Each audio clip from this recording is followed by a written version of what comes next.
Hola a todos y a todas y bienvenidos a otra clase. En la clase de hoy vamos a ver los conceptos básicos de los sistemas y el primer concepto básico es sistema. ¿Qué es un sistema?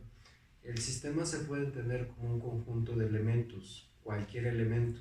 Y con sistema me refiero a que por el simple hecho de que ya haya una conjunción de elementos ya se puede hablar de un sistema. Además, los sistemas tienen ciertas características que lo vamos a ir viendo poco a poco en esta clase, pero los primeros aspectos o características que son necesarios tener en cuenta para considerar un conjunto como un sistema es que tienen un aspecto estructural. Esto quiere decir que hay formas o medios de poder verlo claramente, de poder ver cómo, valga la redundancia, está estructurado el sistema. Además, tienen redes de comunicación, en otras palabras, tienen un lenguaje, tienen una forma de comunicarse y además tienen una función, tienen un propósito de existir. Entonces, ejemplos de sistemas podemos encontrar varios en muchas ramas de la ciencia, en muchas formas de existencia y en prácticamente nuestro día a día. Un ejemplo puede ser el cuerpo humano, actúa como un sistema, más bien es un sistema porque está compuesto por varios órganos, está compuesto por varias células y todos estos órganos, todas estas células tienen una estructura, tienen una forma de comunicarse y tienen una función que prácticamente sobreviven.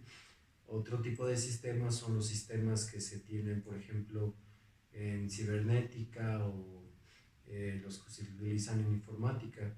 Tienen igual un conjunto de elementos que son los números o su propio lenguaje, por así decirlo. Tienen una forma de comunicarse, vale la redundancia, utilizan su propio lenguaje para comunicarse a sí mismo, para estructurarse, y tienen una función que es la que el programador o el desarrollador de software, no sé, el ingeniero de sistemas, le va a darlo a cada uno de esos elementos. Eh, Otro ejemplo de sistemas es el que tenemos en matemáticas, que puede ser cualquier conjunto de números, y ese conjunto de números pueden tener una estructura dependiendo si se le añade un símbolo de más, un símbolo de menos, y entonces eso va a establecer una forma de comunicarse entre ellos y por ende va a tener una funcionalidad. Y en terapia familiar, pues obviamente el sistema con el que se está trabajando y se está estudiando es el de la familia. Cada familia tiene elementos. No se vayan con la idea de que la familia solamente puede ser un sistema si tiene cierto número de miembros, ¿no? Con que sean dos miembros de la familia, a lo mejor madre, hijo, un abuelo y un nieto, sea la relación que existe entre ellos, con que existan estos dos elementos ya se está hablando de familia. Puede haber más, puede haber menos, pero tienen su forma de comunicarse y tienen su función. Entonces, eh, como pueden ver, este concepto de familia, perdón, este concepto de sistema, que es muy sencillo, se puede aplicar para un sinfín de disciplinas y un sinfín de temas. Entonces, es por eso que Robert Alafi fue revolucionario en su época, porque cuando introduce este concepto y lo aplica, va viendo que todo lo que existe en la naturaleza y todo lo que existe también de manera artificial o en la invención del ser humano, se va agrupando a través de sistemas. Entonces, ahora vamos a ver los tipos de sistemas. Podemos hablar de tipos de sistemas primero en base a los niveles de sistema. Con esto me refiero a que dentro de un sistema, dentro de este conjunto de elementos que ya existe, hay otros sistemas dentro de ese sistema. Vamos a hablar de subsistemas, es un nivel más abajo, por así decirlo. En el caso de la familia, los subsistemas también se les conoce como lones familiares, que es un término que utilizó Minuchin cuando fue desarrollando la terapia estructural, y habla de ciertos conjuntos de elementos que se hacen dentro de la familia. Un ejemplo de subsistema en la familia o de olón familiar, por ejemplo, es el de el olón fraternal, que tiene que ver con el subsistema de hermanos únicamente. Minuchin fue viendo que dentro de las familias los hermanos establecen relaciones entre sí que son únicas y que son distintas a las que llevan con sus padres o con sus abuelos. Y entonces por eso ese subsistema tiene sus características y tiene una función peculiar. Entonces, como pueden ir viendo, pueden darse cuenta, el subsistema es un sistema más pequeño dentro de un sistema, pero de cierta forma pertenece a ese sistema. Y hablamos de un suprasistema cuando tenemos un sistema, pero reconocemos o vemos que hay un sistema más allá o hay un sistema que envuelve a ese sistema. Ejemplos de suprasistemas hay muchos. A lo mejor si estamos hablando de una familia que tiene hijos en edad escolar y asisten a la escuela, cuando estos niños asisten a la escuela, salen del sistema y más bien el sistema de la escuela se vuelve uno más grande, por así decirlo, y entonces convive con este sistema que es la familia y tiene esta interacción con el suprasistema. También puede tenerse en cuenta el sistema en el que van desarrollándose los padres, si trabajan, o sea, el lugar de trabajo, puede ser el vecindario, puede ser la colonia, y entonces se puede ir extendiendo, puede ser luego de eso la ciudad, luego el estado, el país, el mundo. Entonces, si se van dando cuenta, cada sistema puede dividirse en subsistemas y además tiene su suprasistema. Entonces, esa es la forma de clasificar los sistemas en niveles. Y ahora tenemos otro tipo de sistemas en función de su identidad o su entitividad, más bien. Ente tiene que ver con ser o de dónde nace la existencia de.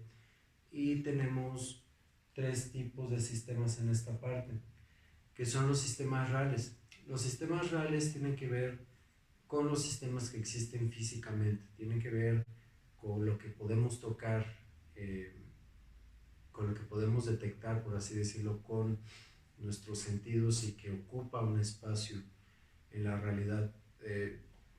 Cuando me refiero a la realidad, me refiero a la realidad tangible. Ya sé que en psicología a lo mejor ustedes vienen o conocen de otros enfoques donde hablan mucho sobre lo real, lo imaginario, lo simbólico, pero no vamos a entrar ahí. Ese es un tema muy interesante, pero para no hacernos bolas con esa parte y entrar a estos debates de qué es, qué no es, vamos a dejar que los sistemas reales tienen que ver con sistemas físicos que son tangibles. Y existen además los sistemas que son los ideales, que prácticamente son sistemas simbólicos y que están hechos a través del lenguaje. Puede ser lenguaje computacional, lo que les decía, sistemas que tienen que ver eh, con software o que tengan que ver con matemáticas, que tengan que ver con un idioma tal cual, o que tengan que ver, por ejemplo, eh, con un cuerpo o con una disciplina, como puede ser el derecho o pueden ser las leyes, por ejemplo. Esos son ejemplos de sistemas ideales, no están tangibles físicamente, pero existen y están estructurados a través del lenguaje.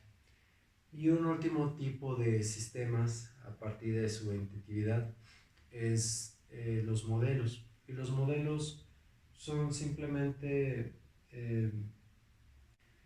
sistemas que pueden representar tanto características reales como ideales. Y los modelos,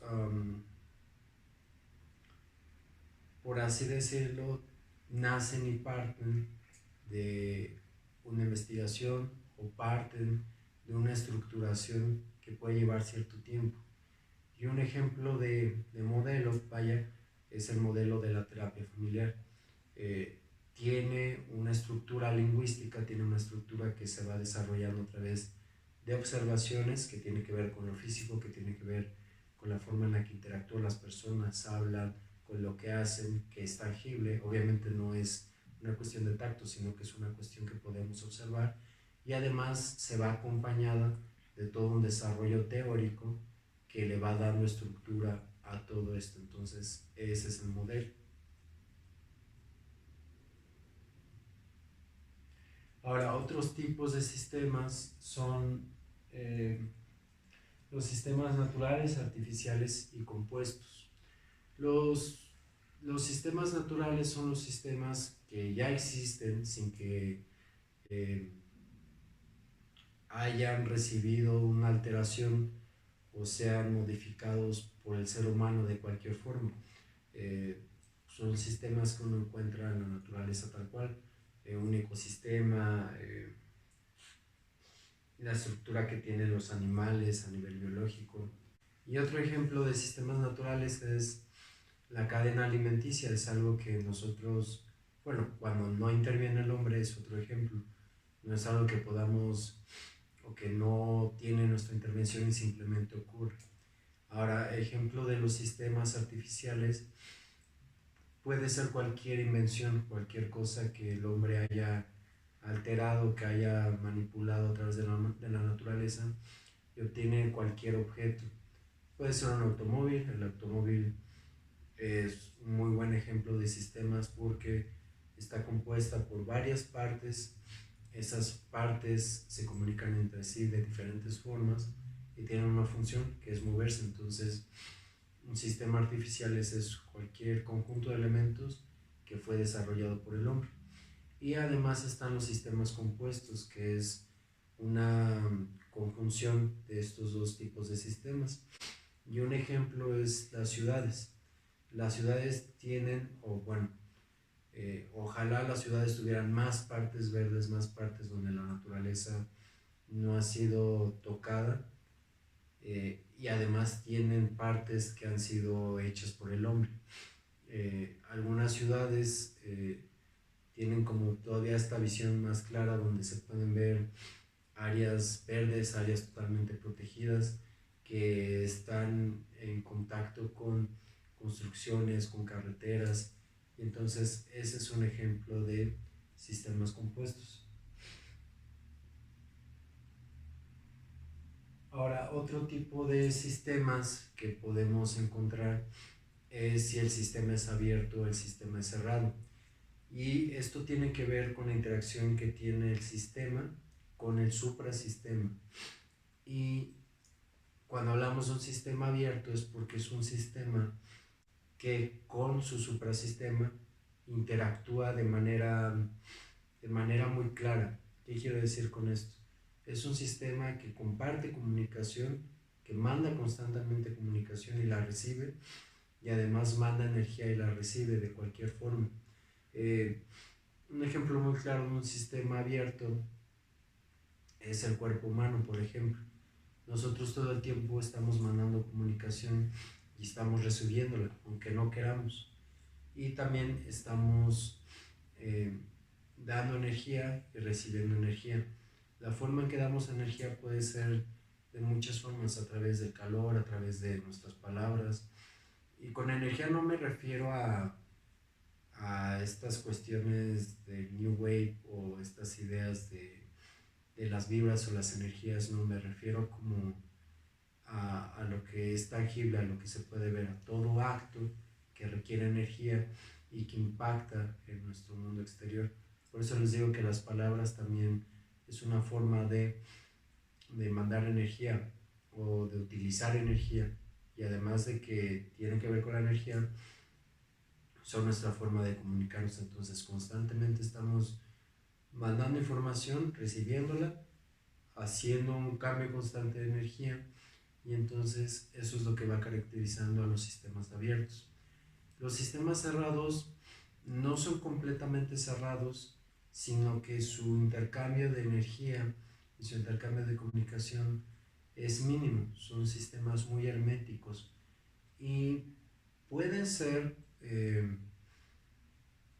sistemas donde no son necesariamente vivos, o sea, no están compuestos por elementos biológicamente vivos, sino que a lo mejor están compuestos eh, por objetos inertes. Por ejemplo, si ustedes llegan a su casa y ven su sala es un sistema, está compuesto a lo mejor no por muchos elementos, a lo mejor sí, pero estos elementos mandan un mensaje, mandan información, les dicen que es una sala por los objetos que son, por los colores que tienen, por las funciones que tienen, y a lo mejor no hacen un mayor intercambio de energía más que el intercambio de comunicación, por ejemplo, pero son susceptibles a cambios. Ustedes los pueden mover de lugar, los pueden cambiar, pueden deshacerse de un elemento, de otro, y entonces este tipo de sistema pues es un sistema cerrado porque no genera mayor interacción. Eh, pero también existen otros sistemas donde puede que hayan elementos que estén vivos.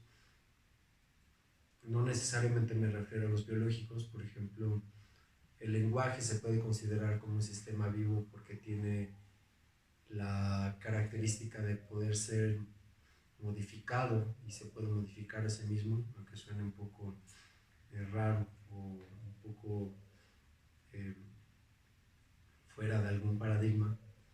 Y a veces este tipo de sistemas son muy rígidos en su estructura y no permiten que interactúen más con otro tipo de sistemas.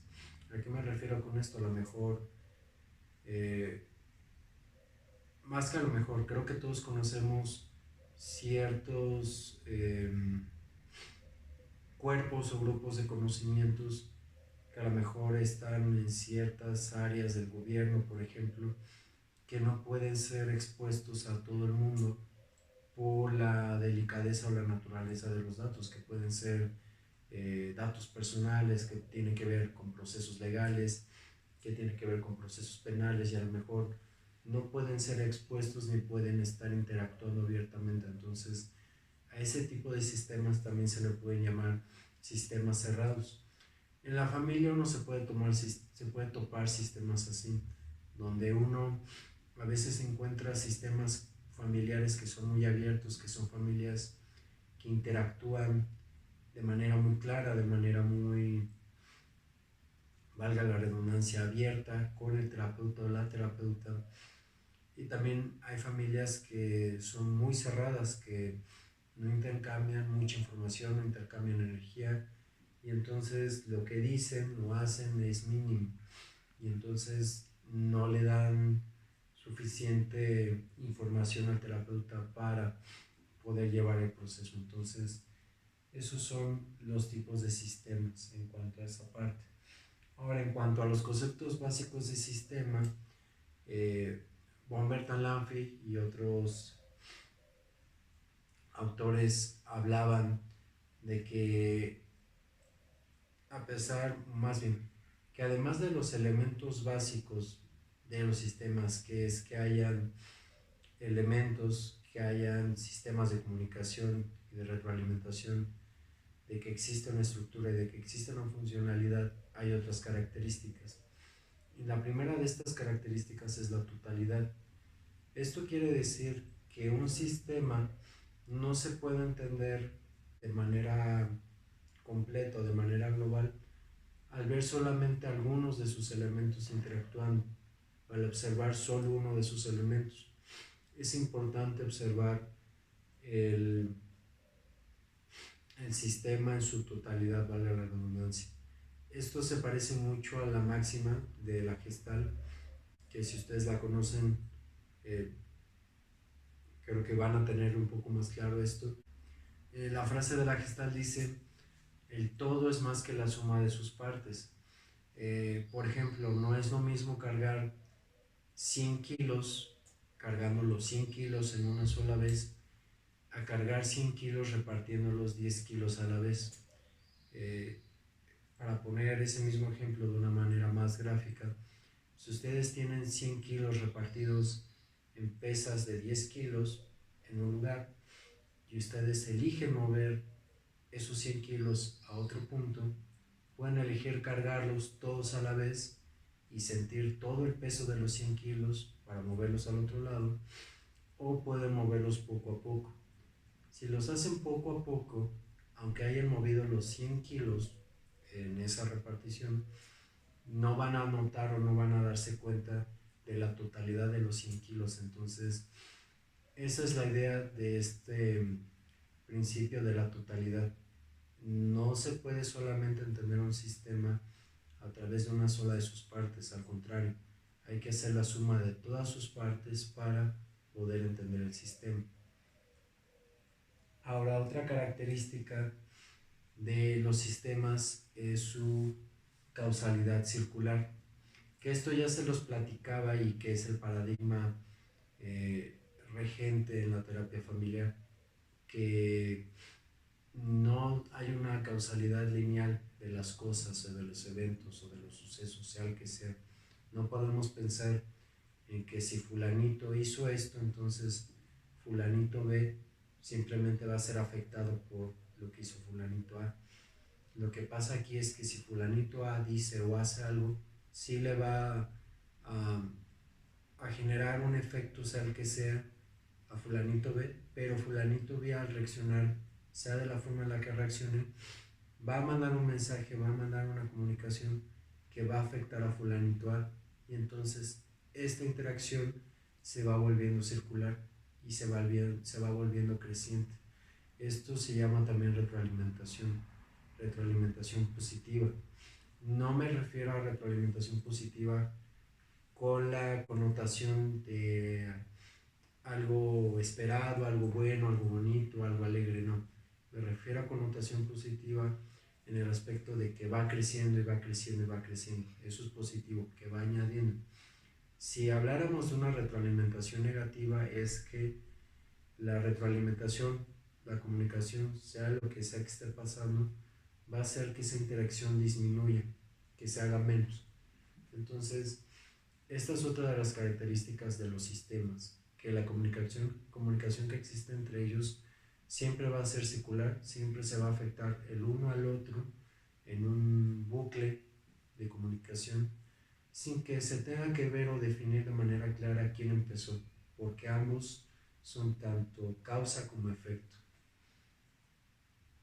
Ahora, otro de los principios o características que son muy importantes en los sistemas y que es prácticamente, diría yo, que un punto central en la terapia también, pero que casi no se habla, es el de equifinalidad.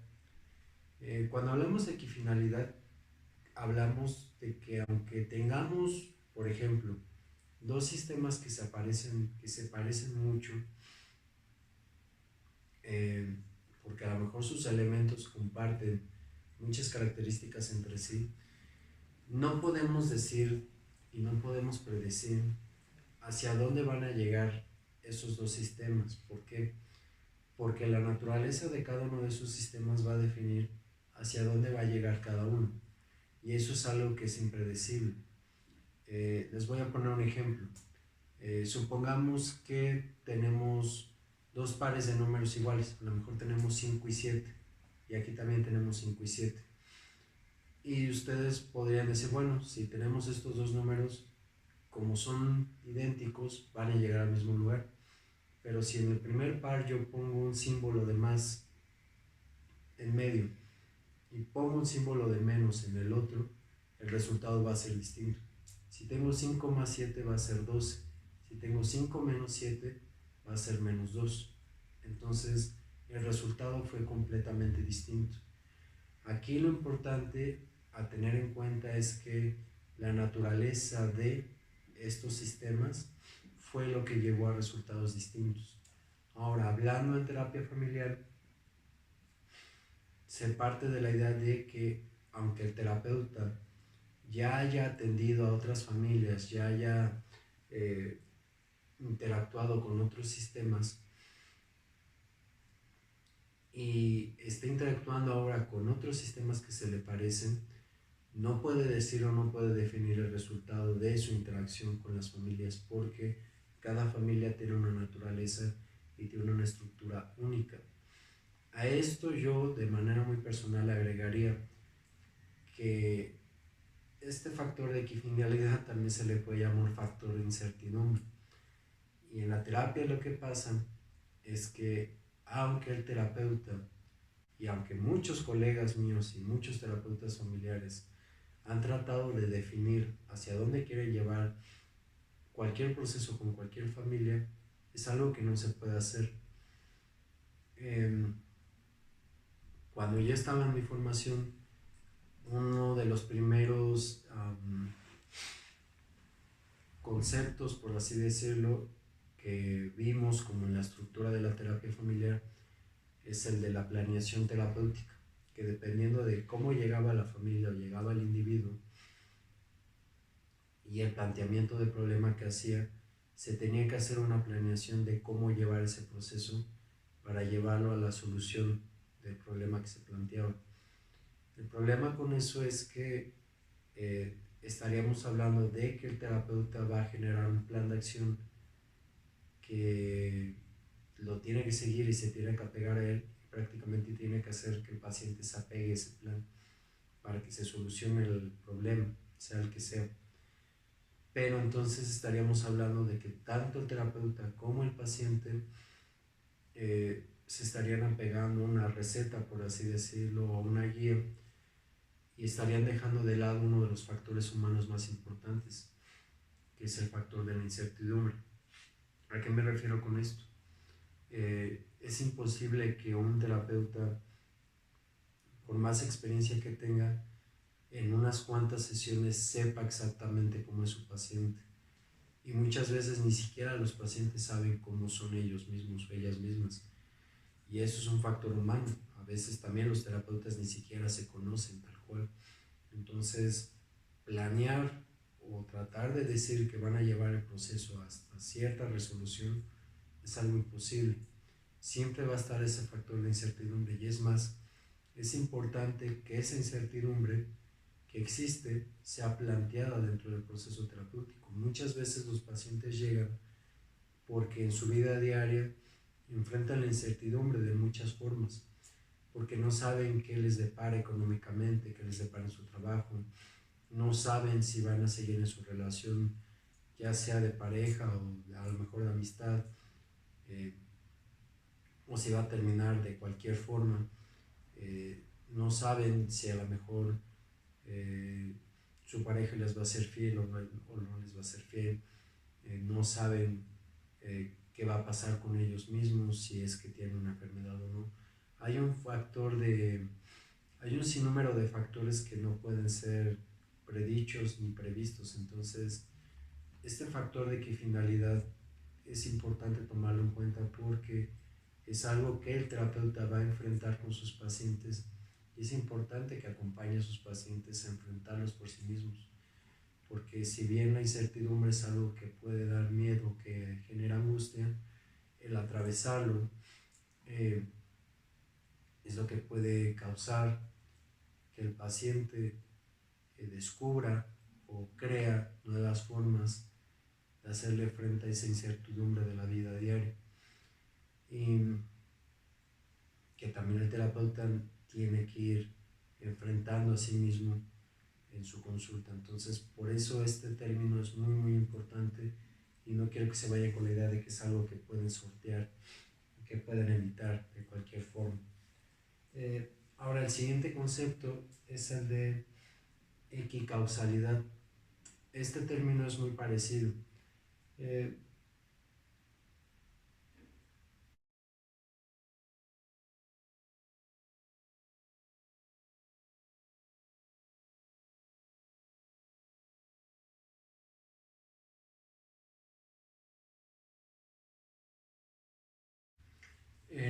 La siguiente característica de los sistemas es la delimitación. Con limitación quiere decir que todos los sistemas desarrollan ciertas pautas de comunicación y ciertas pautas de interacción en sus subsistemas. Entonces, en otras palabras, cada sistema tiene una forma muy particular de interactuar y de comunicarse entre sí. Y estas pautas, al volverse repetitivas, generan una limitación porque evita que vayan este, creando nuevas formas de comunicarse y nuevas formas de interactuar. Entonces, esto tiene que ver con el concepto de homeostasis, que tiene que ver con el equilibrio y evita que el sistema cambie súbitamente. Entonces, este término, esta característica de limitación, tiene que ver con el hecho de que evita que el sistema, al repetirse de manera constante cierta pauta, cambie tan fácilmente. Y obviamente habla de que el sistema ha encontrado una forma eh, de desarrollarse hasta cierto punto con comodidad para evitar que el sistema sufra varios cambios y lo que conlleva el cambio. Ahora, la siguiente característica es la regla de relación. Esta característica habla de que todo sistema tiene la necesidad de definir el tipo de relación que existen entre sus miembros, entre sus elementos. Entre la familia, en la familia, por ejemplo, eh, no se relacionan de la misma forma los padres con sus hijos que los padres entre sí como pareja, o no se relacionan de la misma forma los hermanos entre sí, a la forma en que se relaciona un hijo o una hija con sus abuelos. De cierta forma, este tipo o esta característica, la regla de relación, va determinando la estructura y va determinando el tipo de comunicación que existen entre los subsistemas y entre los elementos del sistema. Y de la mano va la organización jerárquica. En un sistema no existe una jerarquía uniforme ni una jerarquía equitativa entre todos los miembros de la familia o todos los miembros del sistema.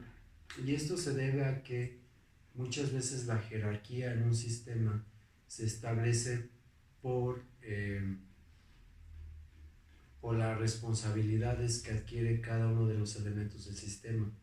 Aquellos elementos del sistema que asuman las responsabilidades más grandes que tienen que ver con la subsistencia, con el sustento y con la manutención del sistema, son los que reciben una orden jerárquica mayor a aquellos elementos del sistema que no aportan tanto como los otros miembros. Esto no quiere decir que los elementos sean los que sean, que estén en una jerarquía menor, no sean importantes, sí son importantes, pero la jerarquía se va en su parte más alta, por así decirlo, se va a atribuir a aquellos que tengan la mayor responsabilidad. Entonces, prácticamente esa es la forma de ir distinguiendo cuáles son los elementos que van sosteniendo, van llevando la mayor jerarquía en cualquier sistema. Ahora,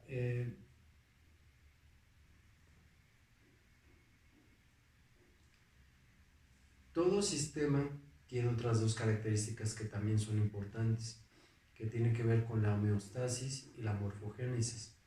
Y esto tiene que ver con la forma en la que cada sistema va interactuando con el suprasistema. Es imposible que cualquier sistema se mantenga igual a través de un periodo de tiempo demasiado largo. Y si lo hace, es muy probable que este sistema no se esté adaptando a los cambios del suprasistema y sufra un deterioro mayor en cuanto más tiempo pase, y esto puede llevar a que ese sistema pues muera o termine de cualquier forma. En otras palabras, los sistemas, al estar interactuando constantemente con su entorno, echan a andar dos tipos de fuerza. El primer tipo de fuerza es la homeostasis, que es el equilibrio. ¿Qué quiere decir con esto? Que todo sistema, a pesar de lo que vaya pasando con su alrededor, va a tratar de mantener una estructura interna, va a tratar de mantener un equilibrio para que no sufra cambios tan bruscos, para evitar que no se corra el proceso de cambio, porque el proceso de cambio no es fácil para cualquier sistema. El proceso de cambio puede conllevar muchas cosas, puede conllevar una simple reestructura, a lo mejor una modificación de los elementos en cuanto a su posición en el espacio, para no hacerlos bolas y no confundirlos. Ustedes imaginen, ustedes vayan a lo que les mencionaba de la sala, vayan a la sala de su casa y ustedes a lo mejor pueden simplemente cambiar el sillón de lugar, la tele, si tienen una mesa, cambiar la mesa de lugar. Entonces, ese sistema sufrió un cambio, pero no fue un cambio que afectara la estructura de todo ese sistema, simplemente modificó el lugar. Entonces, ese cambio, que si bien está, que es palpable, no causó un impacto en la estructura, no fue más allá. Entonces, la homeostasis es este tipo de fuerza, va a tratar de que el sistema no cambie en la medida de lo posible, para evitar que se pierdan otros tipos de elementos, para evitar que exista una reestructura o para evitar que simplemente se salga de la comodidad que el sistema ya había encontrado. Y ahora, existe otro tipo de fuerza que es una fuerza antagónica que tiene que ver con el cambio, se llama morfogénesis. La morfogénesis ocurre precisamente cuando el sistema sufre un cambio que altera su estructura y sus medios de comunicación tal cual, y que nace de las exigencias del entorno y que también nace de las propias exigencias del sistema. Cuando el sistema nota que ya no es posible y que tal vez es hasta incluso peligroso o nocivo para el propio sistema seguir de la misma forma, es cuando esta fuerza se empieza a echar a andar. En el ejemplo de la sala, por ejemplo, si hablamos de un cambio minúsculo que está más apegado al equilibrio que al cambio tal cual, nos referimos al ejemplo que ya les puse, que sigue siendo un cambio, sí, pero es un cambio que no alteró eh, en nada al sistema tal cual. Si en cambio, a lo mejor compramos un nuevo mueble y lo ponemos en la sala, a lo mejor un librero, o compramos un nuevo mueble para la sala, para la tele, perdón, esa sala ya recibió un elemento nuevo y entonces esa sala ya sufre un cambio en su identidad, sufre un cambio en su estructura y sufre un cambio en la comunicación que tiene. Ahora, si a esa sala, por ejemplo, le quitamos algunos elementos, también va a tener una reestructura drástica. Esa es la morfogénesis, cuando cambia la estructura, cuando elementos entran, cuando elementos salen, y entonces la identidad, las formas de comunicación y la estructura del sistema cambian de manera drástica, de manera notable. En las familias, por ejemplo, hablamos de homeostasis cuando la familia presenta cualquier situación, pero a pesar de cualquier intento de cambio, como se dice en terapia familiar, la situación sigue igual. Entonces estamos hablando de que esta fuerza de equilibrio, la homeostasis, está presente ahí. Hablamos de morfogénesis cuando la situación que está quejando la familia, sea que sea, provoca cambios en los miembros de la familia, que pueden ser muchos, que pueden ser infinidad de ejemplos. Por ejemplo, que a lo mejor uno de los hijos sale de casa porque va a iniciar su propia familia, porque se va a estudiar, porque encuentra un trabajo, a lo mejor existe un divorcio, eh, a lo mejor hay un fallecimiento, alguien está atravesando por una situación de adicciones y entonces al enfrentar estos temas, al enfrentar estas situaciones, la familia hace los cambios necesarios para, por ejemplo, cuando los hijos salen de casa, los padres deciden enfrentar el duelo y empiezan a reencontrarse como pareja. Ese es un ejemplo de cambio ahí. Un ejemplo de equilibrio es que a lo mejor traten de impedir que el hijo se vaya de cualquier forma para que la familia siga de la misma forma.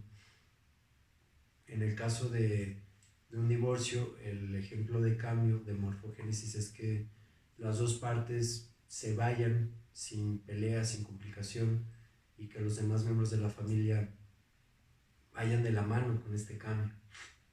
Un ejemplo de homeostasis es que la separación se vuelva larga, se vuelva prolongada, que haya mucha discusión, mucho problema, o que los demás miembros de la familia traten de evitar que ese cambio se dé.